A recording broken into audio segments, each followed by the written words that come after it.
Charlie is off, and we'll go to Norah in Houston in just a moment. You know, she had to move locations because of the intensity of the storm, and we could no longer see her on camera, so that's a problem. She's going to a new location.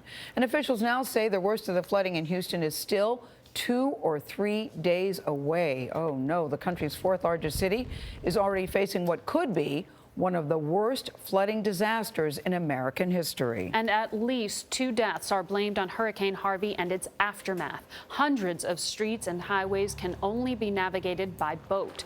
Thousands of people stranded in their homes have been rescued. Authorities have had trouble, though, identifying the hardest hit areas. The National Weather Service says some parts of the Houston area could get 50 inches of rain. That's more than 4 feet before the storm is finished. Norah O'Donnell is now across from the convention center in downtown Houston. Norah, good morning once again. Hey, good morning to you, Maurice. You know, we were actually here last night. There were about 700 people inside that shelter. We just checked in with the Red Cross. They now say there are 2,500 people inside of that shelter there. What's noteworthy about that, we got the first look at some of the cots that they were setting up. They set up 1,200 cots. They maxed out. That's all they have in terms of the beds. So that means about half of the people did not have beds last night, largely just camping out on the ground. They weren't, quite frankly, prepared. They weren't set up yesterday morning. The Red Cross did the best job they could all day long to set up the 1,200 cots that they did and provide for them. So they are maxing out in capacity here. We should also mention that it's just now, but the sun is just rising here. So we're going to be getting our first look at some of the devastation this morning. There was a lot of rain last night, and we know that this catastrophic situation is only going to get worse.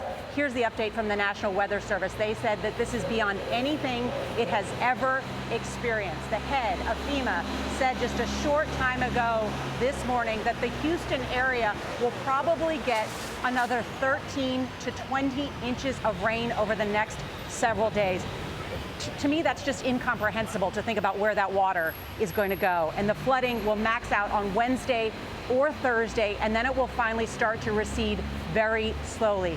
The FEMA administrator also predicts more than 30,000 people will need temporary shelter. We've seen just here, though, it's more than they expected just at this one location. Now, the Army Corps of Engineers started a controlled release of water overnight from reservoirs that usually protect downtown Houston from flooding. Now, that will make the flooding worse for neighborhoods around those reservoirs, specifically along the Buffalo Bayou, which is where I was just a short time ago, in which we had to leave that area. Now, the Army says that releasing pressure on those reservoirs will prevent an uncontrollable wall of water that would be heading for the heart of the city. So they're trying to save downtown, essentially, but that's going to result in flooding of some other homes.